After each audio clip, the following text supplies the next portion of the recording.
Bonsoir à tous, bienvenue. Les titres de ce lundi 8 avril. Nommés le 3 avril dernier, les 33 nouveaux sénateurs ont été présentés ce lundi au président du Sénat. Par la même occasion, ils ont reçu tous les apparats liés à leurs nouvelles fonctions et ont été informés de la vie de l'institution. Soulignons que ce jeudi 11 avril, le Sénat ouvrira sa session ordinaire 2019. Prévention des inondations en période pluvieuse, l'Office national de l'assainissement et du drainage a déguerpi les populations du quartier Fanny dans la commune de Yopougon, des personnes installées dans une zone à risque, notamment une cuvette de rétention des eaux pluviales. Lutte contre l'immigration clandestine. En Côte d'Ivoire, plus de 3800 migrants sont revenus depuis 2017. Au moins 500 ont bénéficié de projets. Certains ont été formés et insérés dans le tissu socio-économique. Ils invitent désormais les jeunes à abandonner ces voyages vers l'inconnu qui se passent bien souvent mal. Et puis des passeports britanniques ne présentant pas la mention Union européenne ont été mis en circulation depuis le 30 mars, bien que le Brexit, initialement prévu le 29 mars, ne soit pas encore concrétisé. Merci à tous de vous informer sur RTI 1 ce lundi soir. Les 33 nouveaux sénateurs nommés le 3 avril dernier ont été présentés ce lundi. Le président du Sénat, Jano Ahoussou-Kouadio, leur a remis les apparats liés à leurs nouvelles fonctions. Et c'est ce jeudi 11 avril que le Sénat va ouvrir sa session ordinaire 2019. Mahama Traoré. Des hommes et des femmes d'expérience au service de la deuxième chambre du Parlement. Les 33 nouveaux sénateurs ont effectivement pris fonction ce lundi en recevant chacun des mains du président de l'institution un exemplaire de la Constitution, du règlement du Sénat, une écharpe et des épinglettes. C'est l'expérience que nous allons pouvoir apporter. Nous allons lire les lois de la Côte d'Ivoire et nous allons essayer d'apporter notre modeste contribution.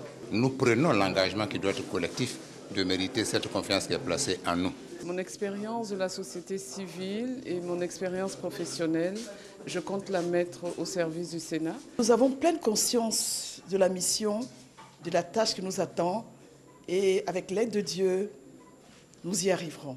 Le ministre chargé des relations avec les institutions est venu faire le constat de l'entrée en fonction des 33 nouveaux sénateurs. Je ne doute pas que ce Sénat, bien que jeune, fera un travail d'adulte au regard de l'expérience que vous lui apporterez. Les 33 nouveaux sénateurs ont été nommés par le président de la République en respect de l'article 87 de la Constitution. Le Sénat affiche désormais complet avec 99 sénateurs. Vos qualités professionnelles, vos expertises variées et votre sens élevé du devoir sont indéniables comme l'attestent vos états de service. Le Sénat s'enrichit de votre nomination, car en chacune et en chacun de vous réside une part de l'intelligence de la nation ivoirienne. Je suis pleinement rassuré et confiant de la présence parmi nous de brillants experts de l'administration, de la diplomatie, de la finance, de la culture, de la presse, de la société civile. Avec un Sénat au complet, Jano Kouadio espère la formation prochaine des groupes parlementaires en vue de la mise en place du bureau de l'institution. Il a également informé les nouveaux sénateurs de l'ouverture ce jeudi 11 avril de la session ordinaire 2019 du Sénat. Elle aura lieu à Yamoussoukro en présence du président Alassane Ouattara. Saison des pluies, prévention des inondations et autres catastrophes, l'Office national de l'assainissement et du drainage a procédé au déguerpissement des populations du quartier Fanny dans la commune de Yopougon. Selon l'Office, ces populations étaient installées dans une cuvette de rétention des eaux de pluie. Grâce Kando. Cet engin marque le démarrage de cette opération de déguerpissement des populations du quartier Fanny, cité Béni, dans la commune de Yopougon. Le site nous a été vendu par les chefs du village Agbanatier. C'est le vendredi qu'on a reçu la mise en demeure de partir sans délai. Donc nous, on a fait une réunion avec tous les villageois.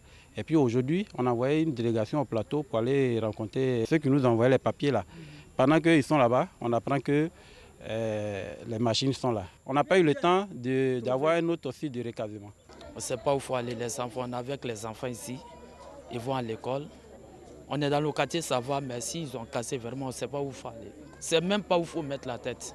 Selon l'Office national de l'assainissement et du drainage, ces populations sont installées dans une zone inondable du barrage écrêteur du Banco, une cuvette de rétention des eaux pluviales. Un barrage écrêteur, c'est un ouvrage qui est construit pour contrôler les débits de l'eau, pour éviter les dégâts en aval. Donc le barrage est construit à la lisière de la forêt du Banco et dans son fonctionnement normal, il est fait pour arrêter l'eau et créer une zone d'inondation en amont. Et ce quartier est situé dans la zone qui est censée être inondée dans le fonctionnement du barrage. Si la zone est inondée, c'est eux qui seront inondés, donc c'est en premier lieu pour les protéger. Des actions similaires seront menées dans d'autres communes du district d'Abidjan, selon l'Office national de l'assainissement et du drainage, pour éviter des dégâts en cette saison des pluies qui s'annonce. Dans cette droite ligne de prévention des inondations, les acteurs de la cellule de crise ont été formés sur le bulletin risque inondation. Il s'agit pour eux de mieux comprendre le lexique des bulletins de prévision qui sont mis à leur disposition par la Sodexam afin de prendre des mesures nécessaires et dans les temps. Salima Toudia. Atténuer les inondations, éviter les difficultés antérieures et surtout enregistrer 0 mort en saison pluvieuse grâce en partie aux données météorologiques. Voilà ce qui explique la formation des acteurs de la cellule de crise par la Société d'exploitation de développement aéroportier aéronautique Météo Sodexam en partenariat avec l'Office national de la protection civile ONPC. Tous ces acteurs ont besoin d'être sensibilisés sur les bulletins que nous allons leur apporter, afin qu'ils puissent avoir une bonne compréhension de ces bulletins-là pour une meilleure intervention sur le terrain. À partir des données de la Sodexam, nous essayons de sensibiliser la population sur ce qui va arriver, les précautions à prendre, par exemple les risques d'inondation. C'est surtout ça qu'il faut véhiculer auprès de la population pour que tout le monde soit au fait et qu'on ne se laisse pas surprendre. La police nationale, les mairies ou encore le groupement des sapeurs-pompiers, acteurs impliqués, ont été entretenus sur l'interprétation des bulletins risque inondation et alerte météo. C'est un vocabulaire assez lisible pour tout le monde, je pense. Il s'agit des couleurs, des informations très simples. Je pense que ce sera facile à distiller comme information. On a un canal par lequel on informe les populations, par le canal de notre radio locale. Donc je pense que l'information va se faire au plus vite. Nous pensons que l'atelier vient à point nommé. La formation qu'on reçoit maintenant va nous permettre donc de mieux cerner donc, les termes de la météo avec l'ONPC, la police nationale et toutes les forces. Nous envisageons donc certaines mesures sécuritaires pour les populations. Comme l'année dernière, nous sommes intervenus pour aider les sinistrés, les populations. Des messages d'alerte risque inondation devront être envoyés aux populations situées dans les zones à risque. Le ministre de la Promotion de la Jeunesse et de l'Emploi des Jeunes multiplie les rencontres. Son objectif, satisfaire un pan du programme social du gouvernement avec la création de 500 000 emplois d'ici à 2020. Mamadou Touré a rencontré les dirigeants du secteur privé. Le reportage de Amadou Ouattara. Le ministre de la Promotion de la Jeunesse et de l'Emploi des Jeunes rencontre le secteur privé. 2 étapes au cœur de cette séance de travail. D'abord, la présentation du tableau d'objectifs qui vise la création de 500 000 emplois, ensuite les échanges. Pour le ministre Mamadou Touré, il est important d'associer les acteurs du secteur privé dans la recherche des solutions pour des emplois nécessaires à l'épanouissement de la jeunesse. Nous avons plusieurs centaines de milliers de jeunes à traiter les 2 prochaines années et cela est impossible s'il n'y a pas une implication pleine et entière des entreprises privées. La Chambre de commerce et d'industrie libanaise, la Chambre de commerce de Chine ainsi qu'une représentation tunisienne sont entre autres des membres du secteur privé qui ont pris part à cette rencontre. Les échanges ont permis de rapprocher les points de vue sur la question de la création d'emplois. Des points de vue qui affirment le soutien au ministre.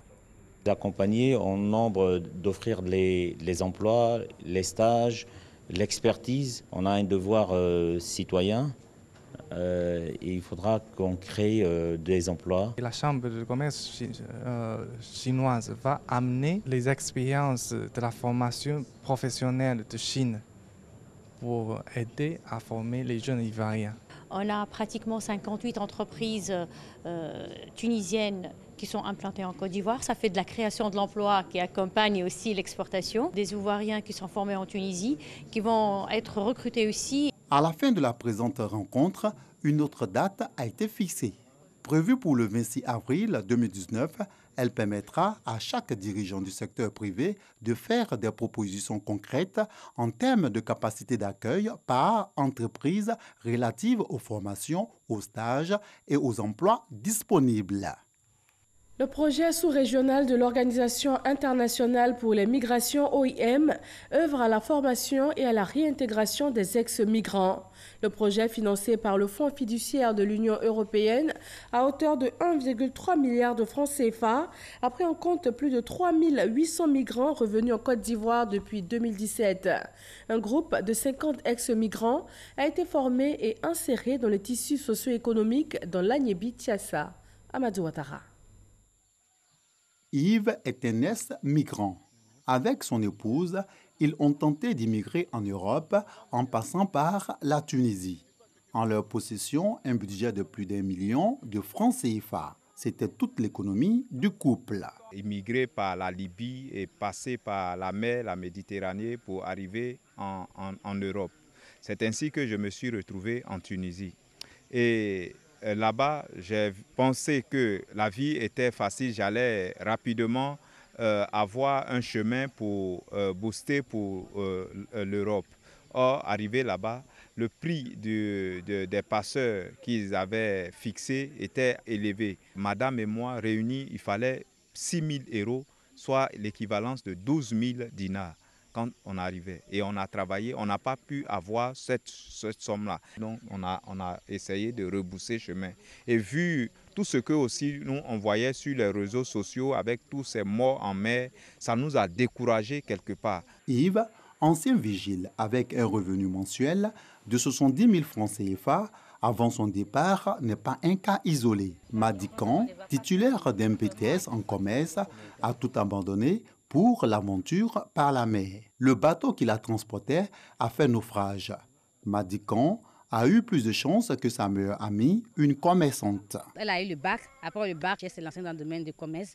Après, comment c'est le jeton qu'elle a eu, elle a pris pour partir à l'aventure et elle est restée là. Dès qu'elle est arrivée en Libye, 1 semaine, 2 semaines, j'ai été kidnappée. Les Asma et Bob qui ont attaqué la maison, ils ont pris tous les garçons, ils ont pris les filles. Or, on nous envoyait dans un coin où ils avaient dit si on ne paye pas l'argent, ils allaient nous tuer. Chacun a appelé ses parents pour payer une très grande somme pour être libéré. Désabusés, ces malheureux candidats à l'immigration ont rebroussé chemin. Pour la majorité, le retour a été facilité et assuré par l'État de Côte d'Ivoire. Yves et Madikan, 2 ex-migrants, font partie d'un groupe de 50 jeunes Ivoiriens qui ont été sélectionnés par l'OIM, Organisation internationale pour les migrations. Ils ont aujourd'hui une seconde chance d'insertion dans le tissu socio-économique. Ça se passe très bien. Quand je suis arrivée au pays, un jeudi, un mardi, on m'a appelé pour l'école des AE pour une formation. Ça a été tellement rapide, je n'ai même pas galéré. Nous sommes spécialisés en pépinière de cacao. Les pépinières, ça rapporte, que ce soit cacao, que ce soit banane, que ce soit palmier à huile. Des investissements de 6 millions. 6 millions. Après les dépenses et la vente, nous avons réalisé un bénéfice de 13 millions. Donc vous voyez la différence, la marge qu'il y a. Moi, franchement, je regrette parce que je suis partie avec une copine qui ne vit pas aujourd'hui. Donc je ne conseille pas du tout aux Africains de tenter l'aventure sur la mer. C'est très dangereux. Il y a de l'espoir pour nous parce qu'aujourd'hui, il y a des flemmes implantées en notre nom. Nous avons commencé à travailler pour telle sorte que demain, on puisse avoir un lendemain meilleur et exhorter aussi nos amis à être des ambassadeurs auprès de nos amis qui tentent cette aventure périleuse en mer, de dire que l'Eldorado, c'est chez toi et on est mieux que chez soi. Grâce à l'initiative Fonds fiduciaire de l'Union européenne pour la protection et la réintégration des migrants en Côte d'Ivoire, piloté par l'OIM et le groupe École de ZIAE, ces 50 jeunes ex-migrants bénéficient de projets en entrepreneuriat dans le domaine du bâtiment, de la production agricole et animale. Après 6 mois de formation, ils exercent désormais un métier de leur choix à Zagué-Awa, dans la région de l'Agnébi-Tiassa. Je dis merci ici à l'État du Côte d'Ivoire, à l'Agence Emploi Jeunes. Et c'est là-bas que l'OIM nous a découvert. On avait en charge de former 50 migrants dans 2 secteurs d'activité, l'agriculture et le bâtiment. La suite, ils ont un métier. La suite, ils ont des kits, ils ont des fermes. Ce sont des entrepreneurs. Donc nous sommes l'école des entrepreneurs. On avait un défi à relever et 6 mois après, je pense qu'on a réussi à transformer leur mentalité. Le coût global du projet, c'est près de 70 millions. Chers jeunes, j'en ai vu beaucoup d'entre vous à la descente de l'avion à l'aéroport d'Abidjan. Et je dois dire, vous êtes transformés. Ceux que j'ai vus aujourd'hui sont des entrepreneurs motivés, optimistes, spécialistes, vraiment bravo. Donner envie à d'autres, qu'ils soient partis ou non, de s'investir, de se former et de se saper. En 2018, la Méditerranée a enregistré plus de 2260 morts, faisant d'elle la voie maritime la plus meurtrière pour les migrants, selon le Haut Commissariat de l'ONU aux réfugiés. Ces chiffres devraient interpeller et décourager les nouveaux candidats à l'immigration clandestine. On s'intéresse maintenant à la lutte contre les violences en milieu scolaire. Le préfet d'Abidjan a échangé avec les parents d'élèves et les enseignants. Il a attiré leur attention sur l'usage d'armes blanches à l'école. Grâce Kando. Bagarre entre élèves, forces de l'ordre et enseignants, objet d'agression de la part des élèves, armes blanches souvent retrouvées dans les cartables, des pratiques que veut proscrire le préfet d'Abidjan à travers cette rencontre de sensibilisation sur le changement de comportement. Les élèves blessent les élèves, ils s'attaquent aux forces de l'ordre et c'est un comportement civique qui peut avoir des répercussions sur la vie de notre nation aujourd'hui et demain. Donc nous avons appelé les parents. L'État joue son rôle régalien d'apporter l'éducation et d'éduquer tous les enfants de notre pays. Mais les familles doivent jouer leur rôle d'encadrer les enfants. Il est inacceptable d'avoir des armes dans leur sac, des objets dangereux qui peuvent porter la mort. Donc on demande aux parents de jouer leur rôle de contrôle de leurs enfants, de conseil de leurs enfants, pour pouvoir aider l'action de l'État. C'est une action combinée qui peut nous permettre de fournir une éducation de qualité. Enseignants et parents d'élèves s'engagent en faveur d'une sensibilisation plus accrue en vue d'un changement de mentalité. Les enseignants, les encadreurs se sentent souvent abandonnés par les parents d'élèves. Lorsque nous sommes pris à partie par les enfants, les parents d'élèves sont presque absents. Et c'est ça qui nous inquiète. C'est pour cela que nous devons réunir encore de nouveau les parents d'élèves et leur dire qu'il est temps qu'ils se réveillent et qu'ils se disent que le péril est à la demeure. Pour mieux éduquer les enfants, il faut d'abord que la communication passe entre les enseignants, les parents d'élèves et ceux qui gèrent l'école. On ne doit pas arrêter de donner des conseils à l'enfant. Ton enfant, tu sais qu'avant 20 h, il doit être à la maison. S'il vient à la maison à 1 heure déjà qui a dépassé 20 h, il faut lui poser la question. Tu dois le fouiller même d'abord. Un film retraçant les actes de vandalisme et d'agression perpétrés par les élèves a été projeté au cours de cette rencontre de sensibilisation initiée par le préfet d'Abidjan. Une cinquantaine de responsables de petites et moyennes entreprises ont bénéficié d'une formation sur les outils digitaux, avec en première ligne leur importance dans la conquête des parts de marché. Le reportage de Jean-Luc Gbangbo. Nicole Adon est manager d'une PME dans la pâtisserie. Son voisin David Lobon, lui, est gérant d'une entreprise qui œuvre dans le tourisme et l'hôtellerie. Comme l'ensemble des participants à cette session de formation, ils veulent s'appuyer sur la révolution du digital pour faire croître leur chiffre d'affaires. Notre objectif, c'est de promouvoir les fruits et les produits locaux à travers nos créations. Voilà. Donc aujourd'hui, nous participons à cette masterclass parce que nous savons que de plus en plus de personnes sont connectées et nous voulons avoir des solutions qui vont nous permettre de booster notre activité et de la faire connaître par les populations ivoiriennes. Nous avons la capacité aujourd'hui de nous faire payer directement par la digitalisation. Seulement ce que nous attendons de cette formation aujourd'hui, c'est de nous donner vraiment des outils et de nous donner encore des perspectives pour mieux vendre et être compétitifs. Les PME ont perçu les avantages économiques de la transformation digitale de leurs entreprises. Les initiateurs de la session, eux, s'attellent à leur donner les outils et la formation nécessaires. Les chiffres au niveau international montrent que sur une période de 10 ans, la digitalisation des processus d'affaires est capable de multiplier par 228% votre chiffre d'affaires. Et donc l'objectif aujourd'hui de la masterclass ce matin avec les PME ivoiriennes, dans un premier temps de les sensibiliser sur ce que c'est que la digitalisation, qu'est-ce qui se passe au niveau mondial, pourquoi attendre engouement, et par la suite déjà commencer à les donner avec nos partenaires d'affaires des premiers instruments, des premiers outils pour que les PME ivoiriennes embarquent. Selon une étude récente, les revenus annuels mondiaux tirés de la mise en œuvre de logiciels d'intelligence artificielle passeront de 1 000 milliards de dollars à 60 000 milliards de dollars entre 2016 et 2026.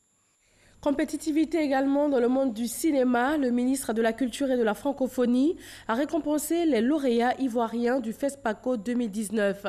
Il a insisté sur la formation au métier du cinéma. Il entend financer davantage les jeunes réalisateurs souciés de se professionnaliser. Serge Coléa. Les cinéastes ivoiriens invités à plus de rigueur et de professionnalisme dans la réalisation de leurs œuvres. Écriture du scénario, thèmes abordés, jeu des acteurs, direction photographique, autant d'éléments de base très souvent mal maîtrisés selon le ministre Maurice Bandaman. Désormais, le ministère de la Culture et de la Francophonie consacrera une bonne partie du fonds de soutien à l'industrie cinématographique à la formation. Quant aux films à financer, ils le seront sur la base d'un projet cinématographique cohérent et bien écrit. Le président du FONSIC a été instruit dans ce sens. Nous avons été instruits pour orienter les ressources et les moyens qui sont dédiés au cinéma, à la formation et aux espaces de diffusion. La vision que le ministre projette désormais dans cette étape que nous abordons pour le cinéma, c'est de rappeler à nos jeunes réalisateurs qui sont dans un monde en compétition. Il y a des pays qui émergent, leurs collègues de même génération qu'eux émergent. Il faut qu'ils se forment. Cette rencontre était dédiée aux lauréats ivoiriens du FESPACO. Meliou Akré, Boris Oué et Marcel Lassagné, les plus méritants, ont reçu chacun 1 million de francs CFA. C'est vraiment la première fois que des primés au Festival de cinéma sont primés par la nation. Donc on dit merci au président de la République, merci au ministre de la Culture et à toute son équipe. Et en tout cas, on a reçu une très belle leçon aujourd'hui. La rencontre a été un peu comme une masterclass. On a été vraiment exhorté sur l'humilité et la volonté d'apprendre et de continuer à faire des productions de qualité qui valorisent l'Afrique et la Côte d'Ivoire. Au total, 5 millions de francs CFA offerts à de jeunes réalisateurs et étudiants qui se sont distingués à Ouagadougou. Sur la scène politique ivoirienne, le mouvement Force 2015 a fait sa rentrée à Dieucoué dans la région du Guémont. Ce sont 84 coordinations qui se sont mobilisées pour la victoire du RHDP en 2020. Moussa Konaté. Ils sont tous venus des 84 coordinations du mouvement Force 2015 pour cette rentrée politique.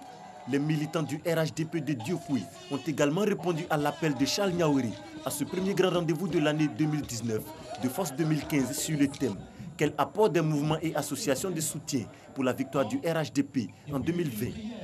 Le président de Force 2015 a appelé les populations à la mobilisation autour du président Alassane Ouattara. Et nous sommes venus dire aux populations que l'espoir est là. L'espoir, c'est le président Alassane Ouattara et sa vision. L'espoir, c'est le président Alassane Ouattara et ses actions de développement qui touchent toutes les localités, toutes les contrées du pays.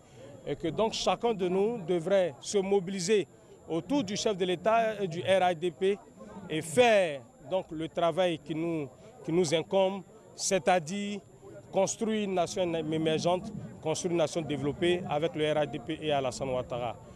La rentrée politique de Force 2015 à Dieucoué a vu la participation du patriarche Vléi Vincent, chef de canton de Dieucoué, et de l'ensemble des chefs de communauté. Tous ont salué les messages de paix et de cohésion prononcés par Charles Niaouri, le président de Force 2015. Le mouvement PDCI Renaissance, lui aussi, étend sa toile. La coordination des régions d'Unzi et de l'Ifou a été officiellement présentée. Elle aura pour mission d'implanter le mouvement politique dans tous les villages et hameaux des 10 régions. Le reportage est signé Alexis Ouedraogo. Forte d'une quinzaine de membres, la coordination PDCI Renaissance des régions d'Unzi et du Ifou va travailler à la promotion du mouvement dans la région. Pour le coordonnateur Nzi Désira Samoa, PDCI Renaissance prône la paix et s'oppose à une rupture du dialogue entre les présidents Alassane Ouattara et Henri Konan Bédié. Les régions du Nzi et de l'Ifou sont prêtes pour le mouvement PDCI Renaissance. Prêtes pour dire non à la rupture entre les enfants du président Félix Houphouët-Boigny, mais oui au dialogue pour construire et développer une Côte d'Ivoire dans l'union, dans la paix et la stabilité. Vice-président de PDCI Renaissance, François Amichi a saisi l'occasion pour lancer un appel à l'unité et au retour aux valeurs du père fondateur. C'est en 89 que le président Houphouët nous a fait venir le président Alassane Ouattara pour qu'il travaille avec le président Bédié. Et il a dit, après mon départ, c'est une équipe qui va gérer la Côte d'Ivoire. Parce que nous ne nous sommes pas entendus, le pays a connu son premier coup d'État. Le pays a connu la guerre. Il a fallu que ces deux enfants se retrouvent et se disent, le président Houphouët nous a laissé le pays en paix, nous devons faire en sorte que ce pays retrouve la paix. Premier vice-président du mouvement, Théophile Awandoli a dit l'attachement de PDCI Renaissance au RHDP.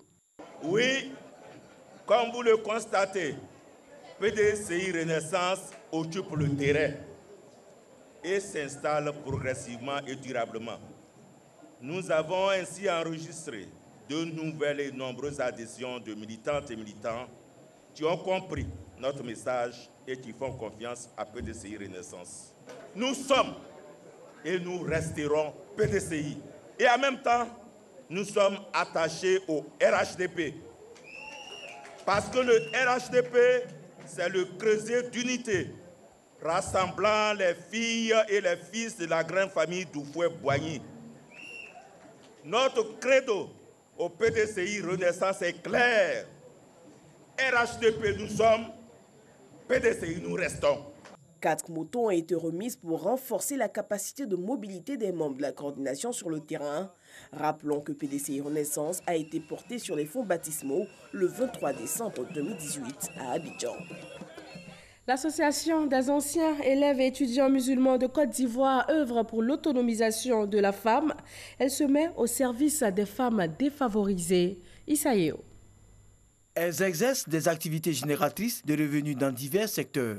Au nombre de 4, elles ont reçu des chèques allant de 300 000 à 1 million de francs CFA. Une remise des chèques qui s'inscrit dans le cadre du fonds d'aide à l'autonomisation de la femme. Avec les 300 000 francs, je vais agrandir plus encore en vendant le riz et les boîtes de conserve. C'est-à-dire que les pâtes de tomates, les petits pois, maca, tout ça, là, je peux vendre encore avec ça. Je suis très contente.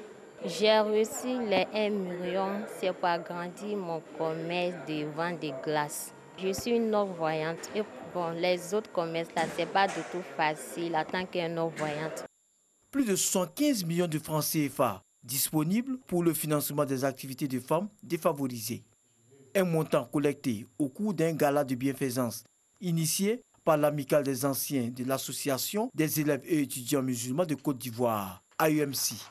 C'est un projet qui est fait avec une institution financière qui en a l'habitude. Et donc, elles seront suivies. Ce n'est pas des femmes qu'on jette dans la nature. Le projet est validé, il est évalué, il y a un suivi régulier qui se fait. Il y a une visite in situ, n'est-ce pas, des femmes en activité pour nous assurer effectivement que les choses se déroulent dans les normes.